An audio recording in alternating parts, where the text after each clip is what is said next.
Okay, here we go. Okay, thank you, Mark. Thank you. Hey, Mark, how you doing? How are you doing? I'm up here. I got two screens going on at once. But yeah, did you see the title of my live? We're going to be discussing a few topics tonight regarding Michael Jackson. I don't know if you happen to see the After Neverland documentary that was on HBO. It was two parts. Same here. I'm trying to stay warm too. I think it's like probably about 17 degrees now. So in the morning it'll probably be back down to about 5 degrees. But yeah, the high today was like 20 or 21. But yeah, and R. Kelly, they showed a sneak peek of his interview.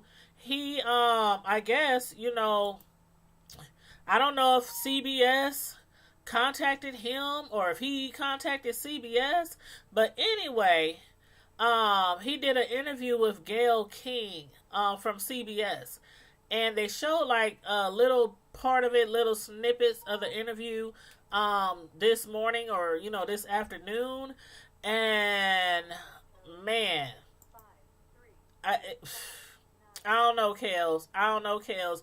I cannot wait till the whole interview is aired because I'm going to be there for it. He seems really uh persistent, trying to get us to believe he is innocent, claiming, he even said stuff like, you gotta be stupid, if you believe these rumors, these allegations. Let me read exactly what he said. R. Kelly, the clip began with Gayle King. She's interviewing him. And she's asking him about the charges, the 10 counts of aggravated criminal sexual assault from last month. And he claims the allegations against him are not true. And the clip started off with Gayle asking Kells if he can say, she said specifically to R. Kelly, can you honestly sit here and say that you have never been with underage girls? Can you really say that? That's what Gayle asked him. And he sat there and said, I sit here and say this. This is what he said. I had two cases back then that I said in the beginning of the interview that I would not talk about because of my ongoing case now. And then Kel said,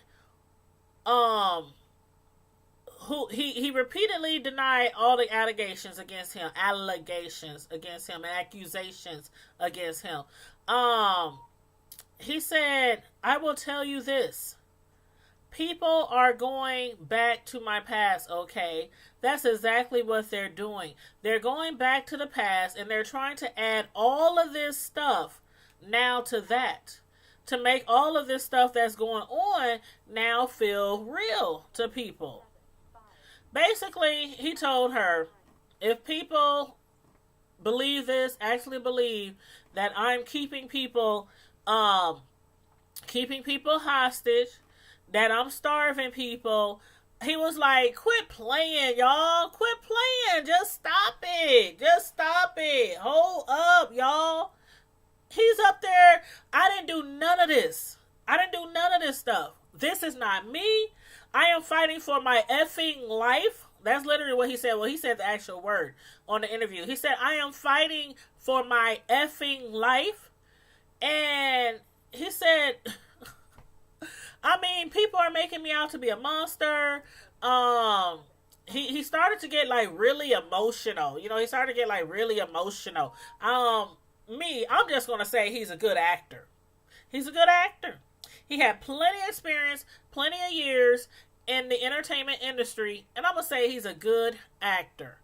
He was like, y'all stupid. That's basically what he was saying. He actually said, that's stupid. He said, that's stupid.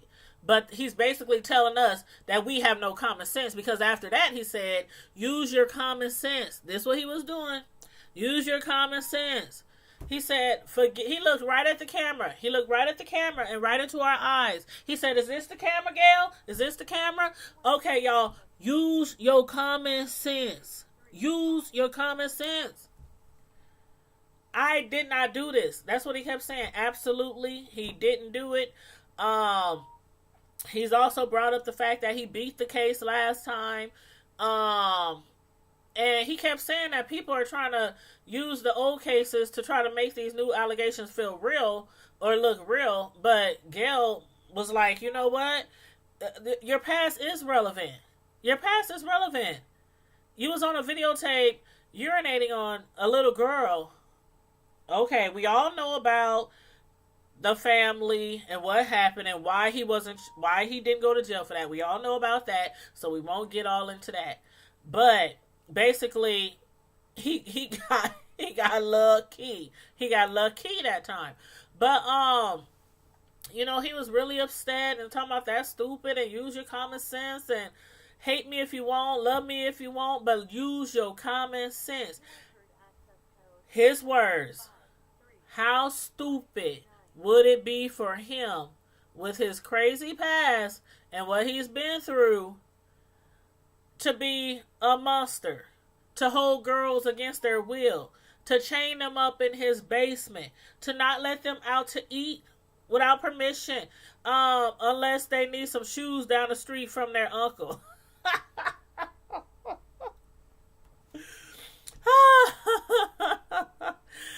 He was like, stop it, just stop it. Y'all quit playing. I didn't do this stuff. This is not me. I'm fighting for my effing life. Oh my God. Y'all, and then he started crying. Did y'all see it? Oh my God. Y'all need to look it up on the internet. Google it. People got it on YouTube. Just look it up. R. Kelly interviews with Gayle King. He literally sounds now I said he sounds like a good actor, and yes, Mark the Traveler, you are absolutely right. You are absolutely right. He did marry Aaliyah when she was underage, and that's what, see, this is why R. Kelly cannot be believed by the masses. This is why R. Kelly cannot be believed by the masses, because he keeps insinuating that he never slept with underage girls, and he keeps insinuating that he never slept with little girls or molested or held them against their will or none of that. But he was married to Aaliyah when she was underage, and we have proof of that. It's public information. I done showed the certificate before, like, I don't know, 2 months ago, maybe 3 months ago, back in, like, I don't know, when the documentary came out, Surviving R. Kelly. But I even showed the certificate. A lot of people showed the certificate. There is proof that he married an underage girl. She was 15 years old. So how can he sit there on Gayle King's platform and sit there and say repeatedly and call us stupid and tell us we have no common sense when we know for a fact he married Aaliyah at 15? That part. I don't get it. Y'all help me understand. Again, the phone lines is open if you want to call in. 605-475-4075. The access code and everything is right there on the screen. Y'all need to help me understand, because this, and he was up there crying. And it didn't seem sincere to me. What's up, DC12? It didn't seem sincere to me. Hey, family at heart, how you doing? I'm just sitting up here discussing this mess with R. Kelly and his production of that interview that seemed like it was so rehearsed. With Gayle King, we saw a sneak peek of this big interview that R. Kelly is doing with Gayle King to confess his innocence. And he was sitting on that interview and repeatedly saying he's innocent. He never had relations with underage girls. Although we, again, all know he married Aaliyah at 15. So, therefore, can't believe nothing he say. Can't believe nothing he say. Thank you, hon. Thank you, hon. So, that's one topic that we're discussing tonight. Y'all can all give me y'all feedback on that sneak peek of an interview about R. Kelly breaking down and crying. I think I seen a tear. I think I seen a tear. Maybe two. I don't know. But then the backlash that Oprah's receiving. How do y'all feel about that? How do y'all feel about the documentary on Michael Jackson called After Neverland? Like, do y'all have HBO? Any of y'all have HBO or some other resource, to watch that documentary? It was a lot. It was a lot. But how many of y'all actually believe the two guys, even though when they were younger, they testified that MJ never did anything to them? Even though they testified that he's never done anything to them, how do you feel about that? The guys' names in the documentary was Wade Robson and James Safacek. I think that's how it's pronounced. Safacek. But hold on, somebody's hitting me up right now to order some cupcakes for Saturday. That's not going to happen. I have a big party I have to do Saturday. Anyway, sorry, got sidetracked for a minute. One of my customers hit me up for some cakes. But anyway, what was I saying? Oh yeah, the guys' names who are alleging that Michael Jackson actually did sexually assault them, violate them, molest them, groom them, seduce them, everything that you could imagine a child predator will do. That's what they claim Michael Jackson did do.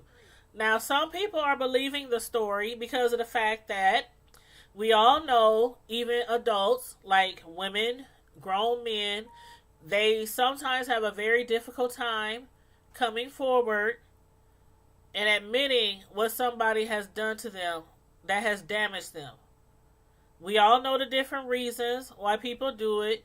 We can sit there and continue to say, what about, why didn't. We can do that all the time. Like I said earlier, a couple of weeks ago, whataboutism is a serious disease in the United States. Whataboutism is a serious disease in the United States.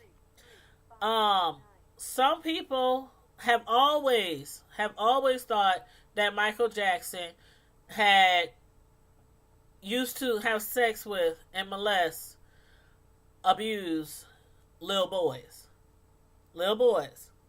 Now, it might be because of the fact that we never actually really seen him dating, per se, women. It may have been because of the fact that he loved having little boys over his house all the time. It may be because of the fact that the little boys that he had over his house all the time slept in the bed with him. It might be because of those things. It could be because of other things. But no matter how much I love Michael Jackson, no matter how much I loved R. Kelly, I believe both of them are guilty. Now, if y'all agree or disagree, we can all agree to disagree. Y'all can give me y'all points. Y'all can type them in the chat, or y'all can give me a call. The phone number is listed on the screen, 605-475-4075. Access code 753-359, because I am taking calls. Um, my okay, Wade. He claims that it wasn't until later in his life that he really understood that he was really being abused. Like, he claims that Michael Jackson started abusing him at 7, that he basically groomed him at first. He was always buying him things, giving him things, showering him with so much love and affection, claiming that nobody else could, love him that way. Basically, you said you never liked his music. You never liked MJ music. I was Janet Jackson. Oh, I love Janet too.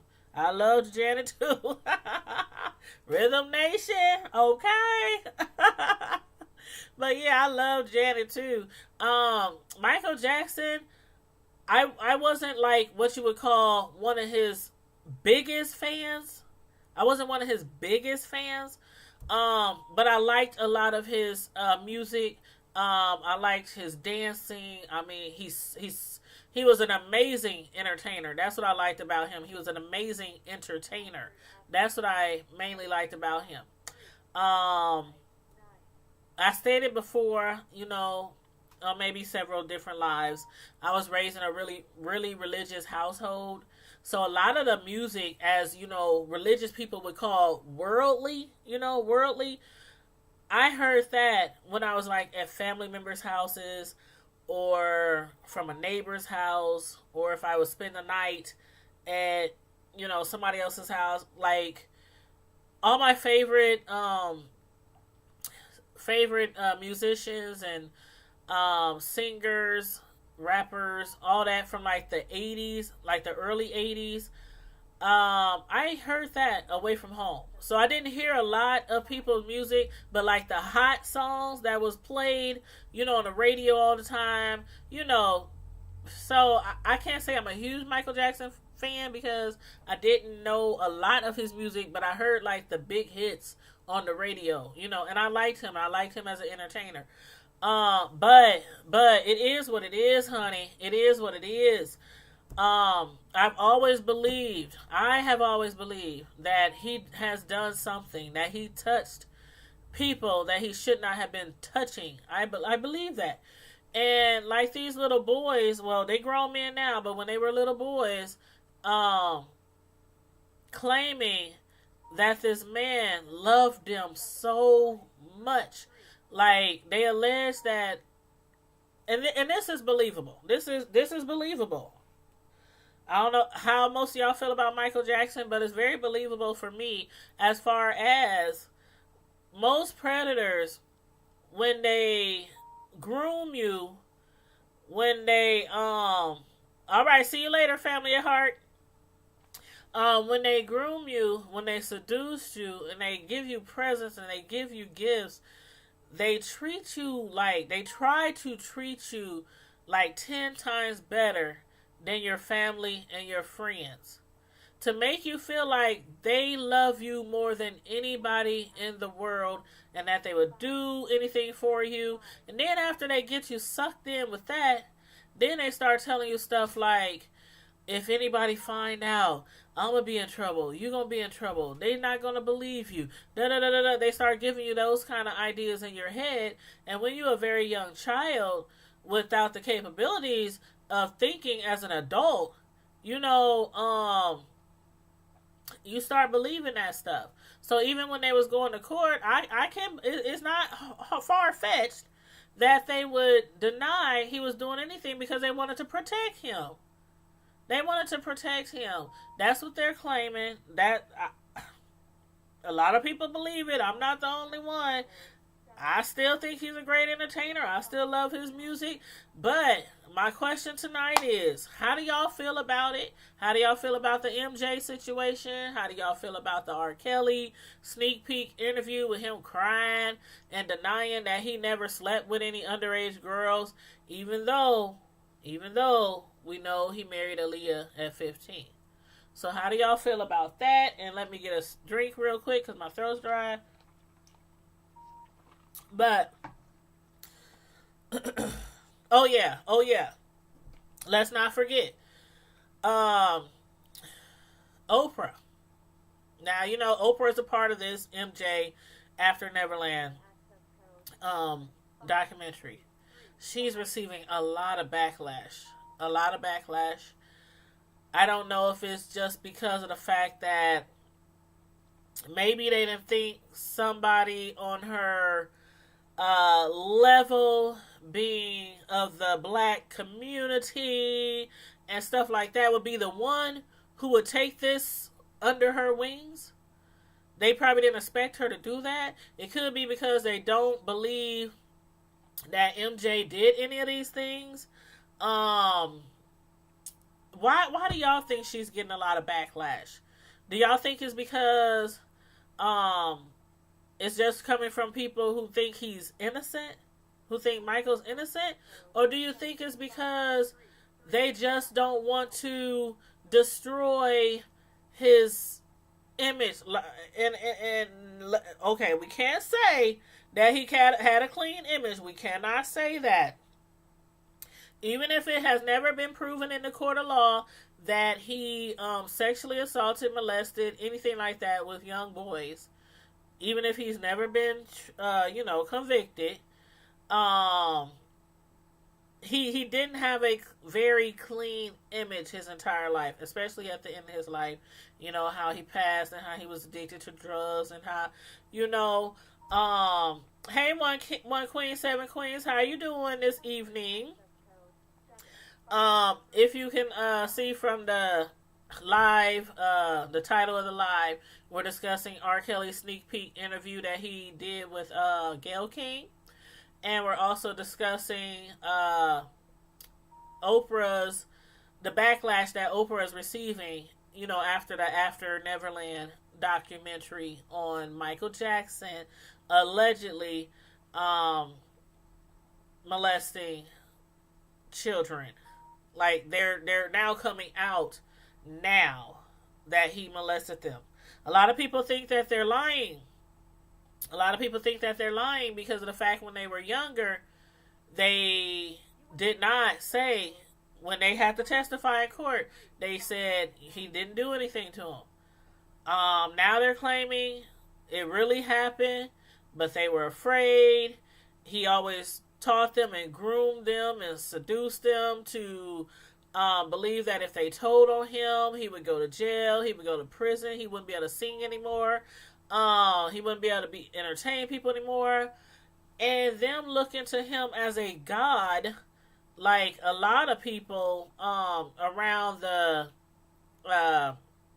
world, I was about to say country, but around the world looked to Michael Jackson like he was just a god of entertainment and he could do no wrong.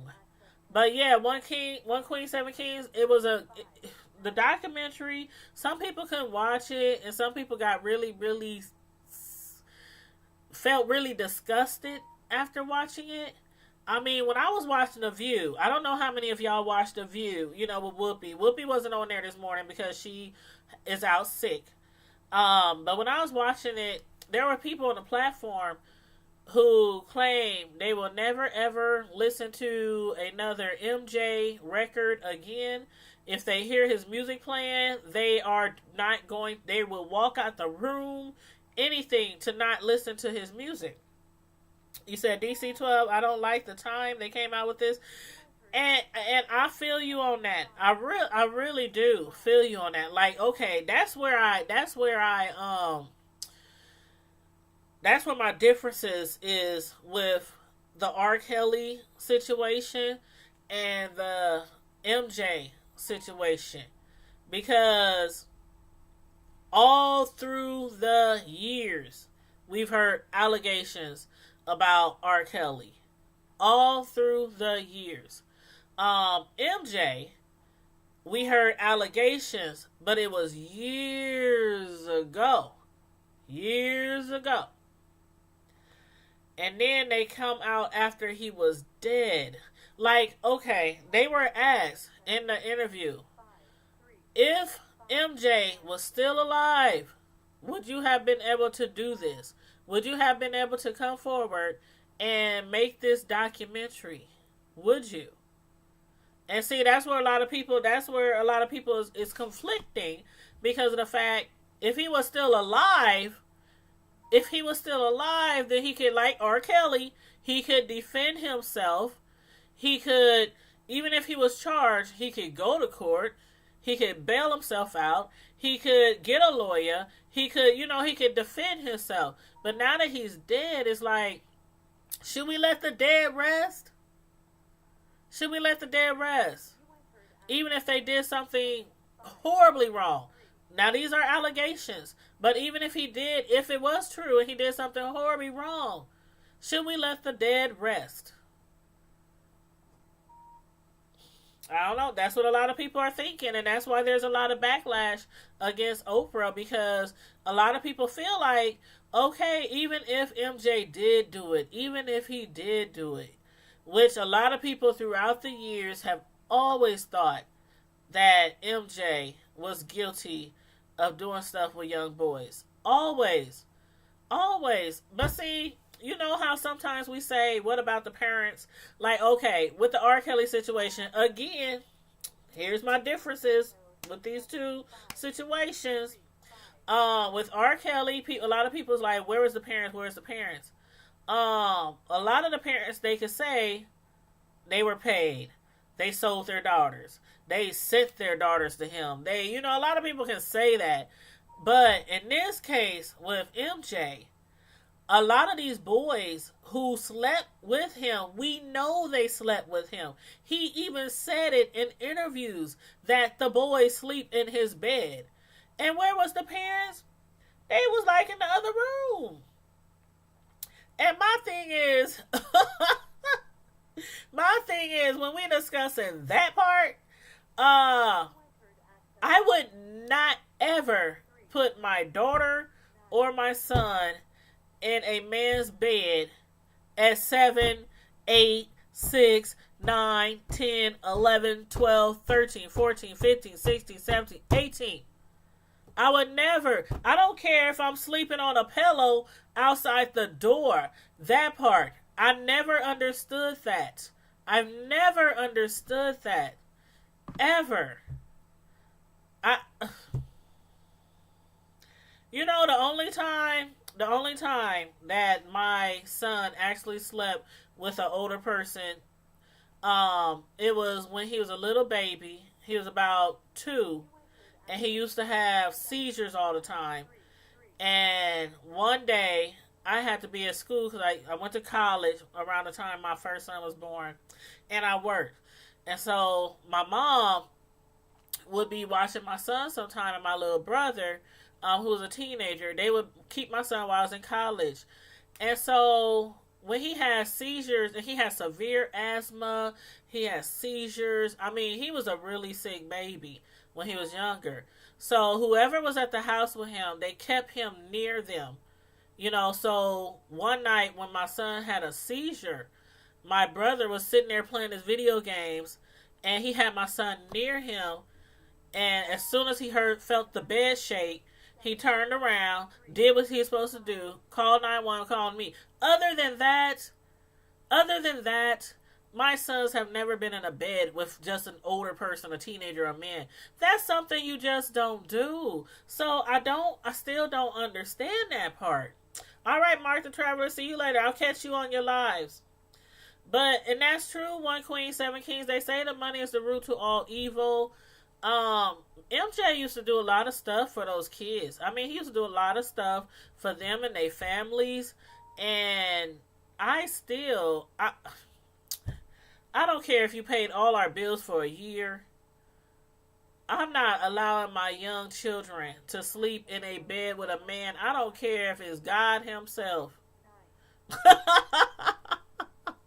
I don't care if it's God himself. No. If we were to go see a celebrity or something like that, like, okay, MJ house, he had all these amusement parks and giraffes and zebras and monkeys and whatever else, on his property. If we were to spend the night, You know, where's our room, MJ? Where's our room? We need a king bed or two queens or some bunk beds or something. We all gonna be in the same room with each other if we were to stay at his residence. But no, I'm not sleeping in another room and my child is sleeping in your bed. So again, I never understood that part. But Robson, he testified when that had started, when they had started going to his crib, and he didn't testify, but he said in the documentary that it started around the age of 7. And a lot of people just was disgusted by the documentary because 7 is so young. And MJ can't defend himself. He's not here. And no matter what we think about him being guilty or him being innocent or how we feel about the allegations from back in the day, he's not here to defend himself. So I kind of feel like, even though I might believe it happened, I kind of feel it's unfair that they come out after he's dead. So I'm gonna give MJ that. It's kind of unfair that they would do it now because you know how people be like, you know how people play the dozens. And they like, your mama. And then they be like, man, you can't talk about her mama because her mama dead. You can't, it's like no matter what they did, if you didn't solve the issue or bring it to their attention or, while they were alive, what's going to happen when they're dead? I mean, it's not like what's going to happen? We can't put them in jail. You're not going to get any money from the estate because you have no proof that it happened. So even if we do believe you, what's going to happen? Nothing. As with the R. Kelly case, he's still alive. He's still kicking. He's still kicking and ticking. So he can defend himself. He can go to court. He can get a lawyer. All this jazz. And no matter how we feel about him, whether he did it or not do it, he's able to defend himself. So, I believe R. Kelly is a very horrible person. I do believe he is a very... Okay, and see, that's why a lot of people are tripping with Oprah, DC, because they feel like I do, and a lot of other people, let the dead just and I'm not trying to downplay the part that okay, like the guys were saying that, you know what, they were afraid to testify before. They didn't want him to get in trouble. They really, really, really loved him. They really loved Michael Jackson. They claim he really loved them, like more love than you should give a child. You know what I mean in that way. But they claim basically, now that they're coming out and they did this documentary, they're like, okay, it seems like, not only were we victims then, but we're being victimized again because people is like, even if it did happen, why now? Why bring it up now? And one of the guys, he actually said, Wade Robson, he actually said, if my son never would have been born, I think there's a real good chance that I still be living in silence. That's what Wade said. He basically, the reason why he joined in this documentary was because once he saw his son, and he said, let me see what he said. Hold on. It says, he gained perspective of being a father. And he said, specifically, this is his words. I didn't know that I was, at that time, cut off. Like, what both of the guys were saying in the documentary was that he kept them cut off and he kept them, like, away from their families And he did a lot of things for them, with them, to them, away from his families, and always tried to um, make sure that they understood that he loved them much more than their family, much more than their mom and dad, you know? And so he said, you know, basically he was really cut off as a little boy. But he said once his son was born, and he's like, oh my God, this is what a child looks like. This is what a child acts like. This is what a child thinks. This is how a child behaves. He said, this was me, an innocent child. And so that's when he decided that he wanted to speak out. That's when he decided. He was like, you know what? Maybe I need to tell somebody about this. And then they were thinking, like, you know,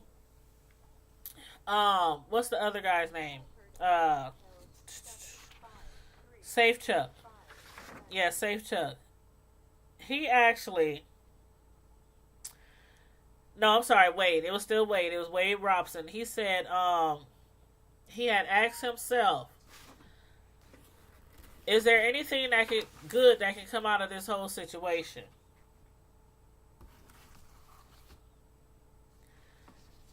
He said, could I do something good with this bad situation? With the horrible thing that has happened to him, what could he do to maybe turn it into something good? Is there a way? Is there a platform? Is there a place where I can tell this story that would be a credible, powerful platform to tell it within? Where the estate has to finally listen. Because years after he died, years after MJ died, 4 years after MJ died, you know, around like the 2013 lawsuit, he said it wasn't about money. He claims it wasn't about money. But the estate, which when he says the estate, he's referring to basically MJ's family, his friends, probably power of attorneys, you know, things like that.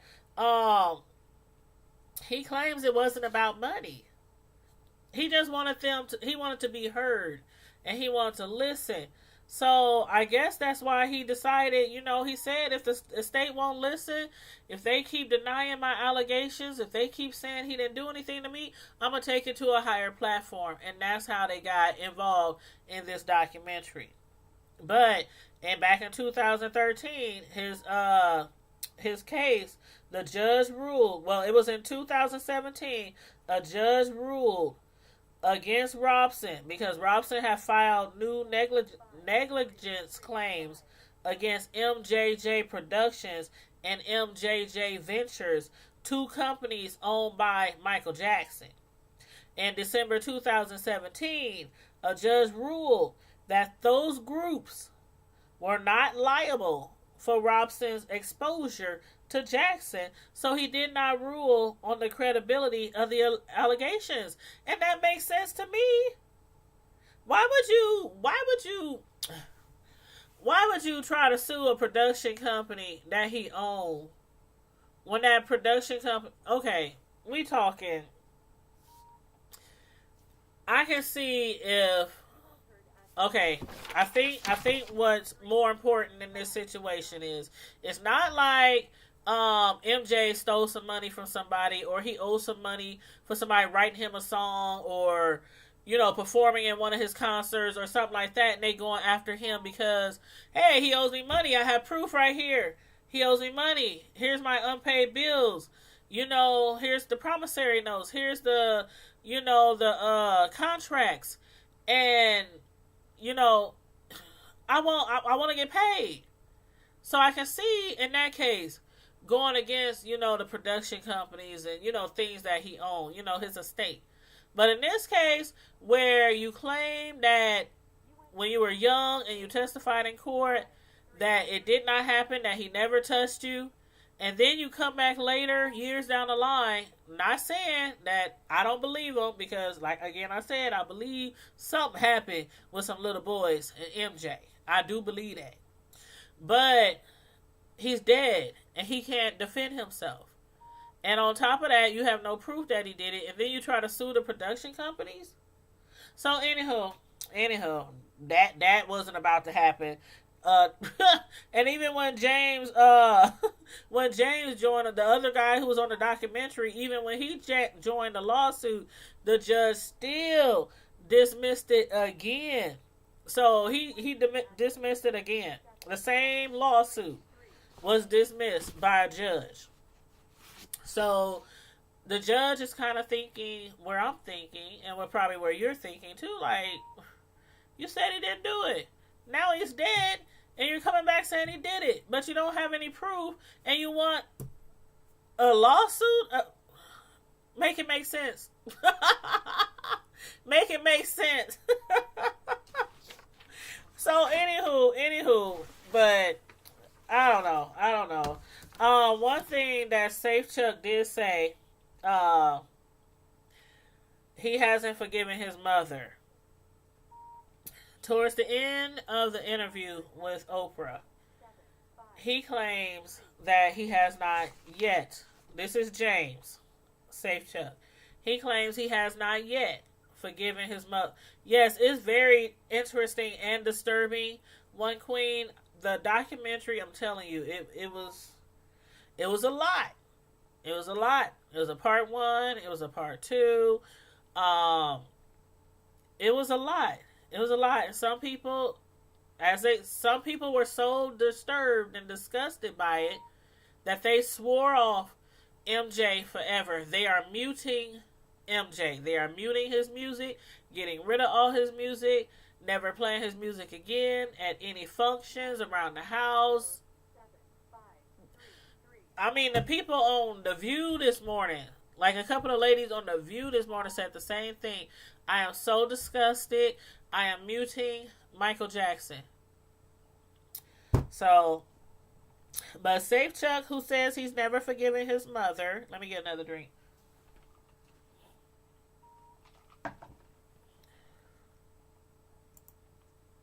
Making sure I got all your comments read.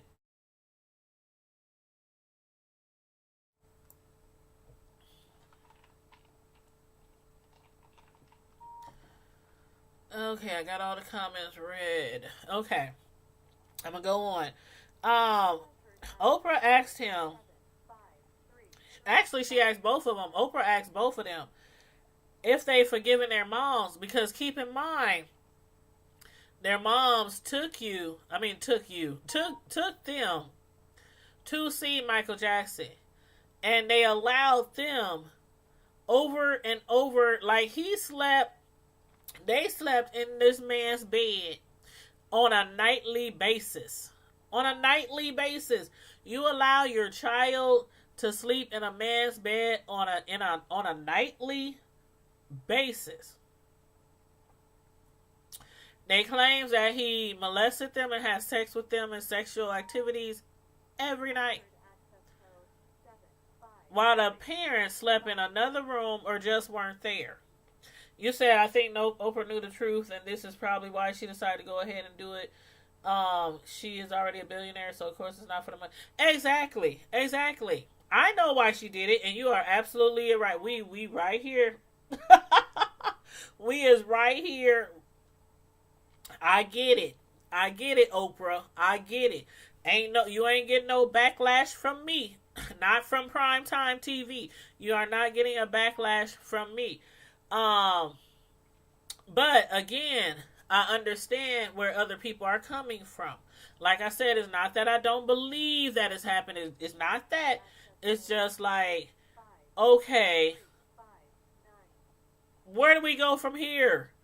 There's nowhere to go from here. There's nothing that they can possibly get out of it besides getting it off their chest and airing it to the world, but without any kind of proof or anything. I don't even know if,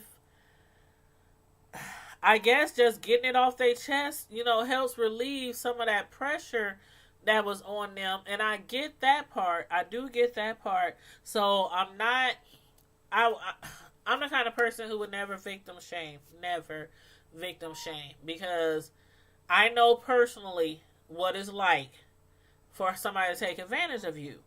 I know a lot of people close to me who have been taken advantage of. So I know what people go through, and I know how hard it is for others to get that off their chest and to let people know about it. But this situation is just so different because he's not here anymore. He's not here anymore. And some people, again, it's like, just let sleeping dogs, like DC say, let sleeping dogs lay, let dead dogs lay, let the dead rest, you know. But as far as them getting it off their chest, they claim that they wanted the estate. I guess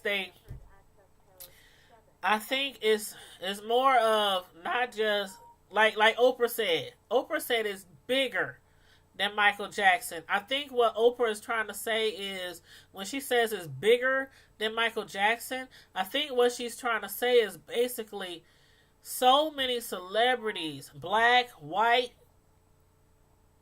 is getting out there that so many celebrities have taken advantage of people, and it's normally people who are weak, disadvantaged, not so well off, gullible, naive.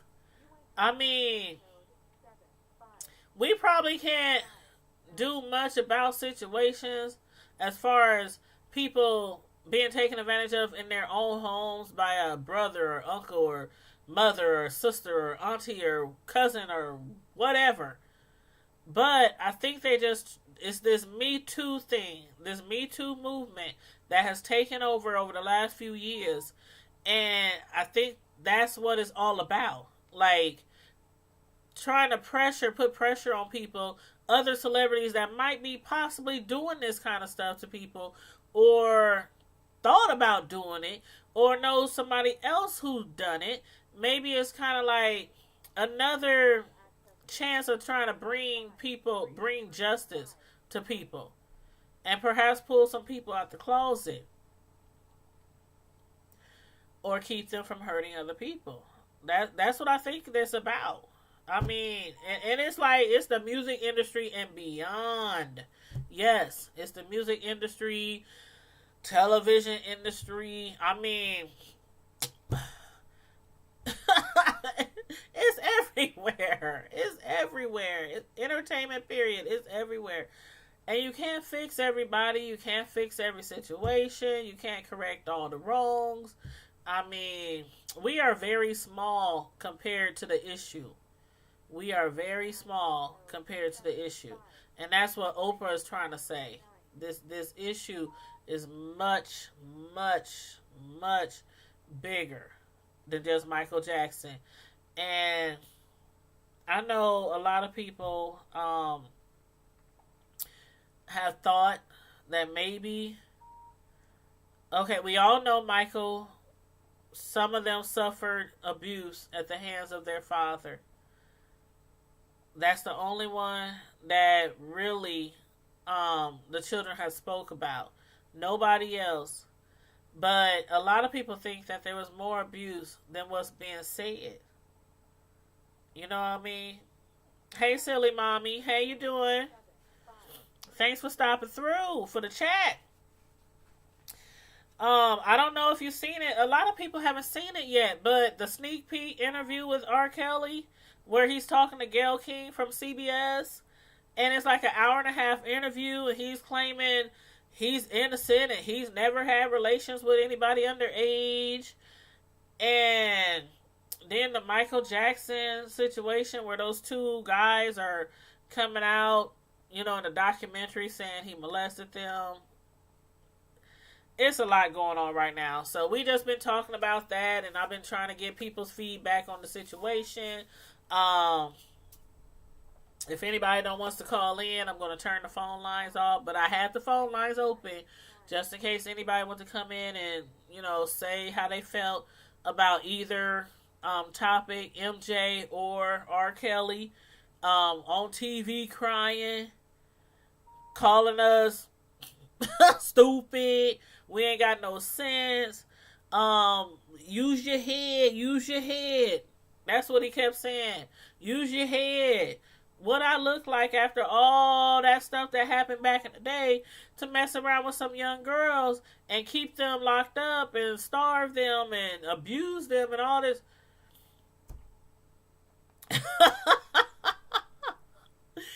And the fact that he keeps claiming that he has never had a relationship with any underage girls, man, rest in peace, Aaliyah. That's all I gotta say. Rest in peace, Aaliyah. That's all I gotta say on that one. On that one. But anyway, if y'all got anything else to say about the either one of these topics, put it in the chat. Put it in the comment section after the video goes off.